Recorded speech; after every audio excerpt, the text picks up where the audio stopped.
Renungan hari Jumat 2 Juli 2021, hari biasa pekan ke-13.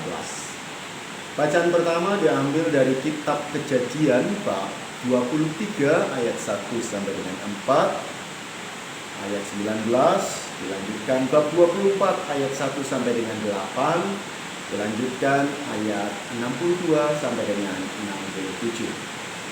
Mazmur tanggapan diambil dari Mazmur 106 ayat 1 sampai dengan 2, ayat 3 sampai dengan 4a, dan ayat 4b sampai dengan 5. Bacaan Injil diambil dari Injil Matius bab 9 ayat 9 sampai dengan 13. Dalam Injil hari ini tampak jelas bagaimana Tuhan datang untuk memanggil orang-orang berdosa. Tuhan datang untuk memanggil orang-orang berdosa supaya mengalami belas kasihan dan pengampunan dari Dia. Tuhan menawarkan pengampunan secara cuma-cuma, bukan karena manusia pantas, tetapi semata-mata karena Ia berbelas kasihan. Tuhan pertama-tama mengetahui bahwa manusia tidak bisa mencintai kalau tidak terlebih dahulu dicintai. Karena itu, Tuhan mencintai manusia sehabis-habisnya. Selanjutnya, Tuhan berulang kali menawarkan kepada manusia perjumpaan dengannya, baik lewat sakramen maupun lewat peristiwa hidup sehari-hari.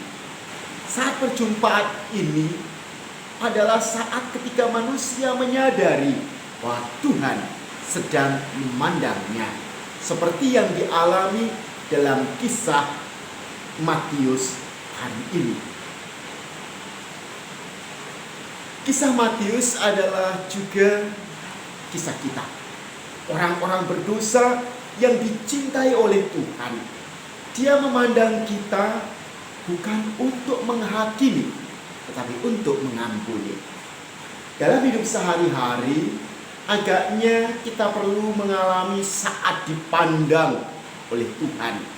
Jika kita menyadari peristiwa saat Tuhan memandang kita, hati kita disegarkan kembali. Bahkan juga ketika hidup kita sedang berada dalam kesulitan yang cukup serius, kita dapat terus berharap Tuhan akan memulihkan hidup kita. Tuhan selalu berupaya untuk memulihkan kita dengan rahmat-Nya. Tuhan meminta kita untuk bertobat dan kembali kepadanya. Kita diharapkan jangan pernah takut untuk kembali kepada Tuhan. Karena Dia akan selalu memandang kita dengan mata yang penuh belas kasihan dan pengampunan. Panggilan Matius menggambarkan bahwa Yesus memanggil orang untuk hidup dalam pengalaman kasih Allah. Yang memanggil bukan hanya karena mereka yang baik, melainkan juga mereka yang kerap dicap sebagai pendosa. Kuncinya adalah kesediaan dan kerelaan masing-masing pribadi untuk mengubah diri dan mengikuti jalan dan cara hidup yang ditunjukkan Yesus. Bagaimanakah usaha ini dikembangkan dalam kehidupan jemaat Kristiani, terutama dalam keluarga-keluarga kita? Tergantung dari diri kita.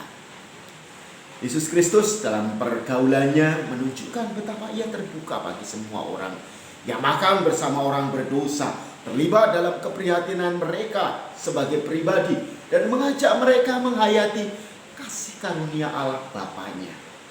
Tindakan Yesus bisa saja menimbulkan batu sandungan bagi orang lain, tetapi juga bisa menyadarkan bahwa memang orang berdosalah yang membutuhkan pertobatan dan pembangunan rohani.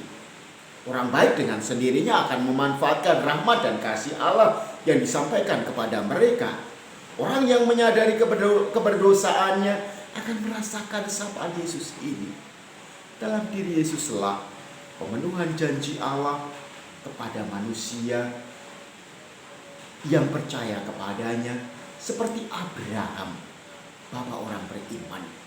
Semoga kepercayaan dan penyelenggaraan ilahi ini juga menjiwai usaha dan perjuangan kita sekarang ini.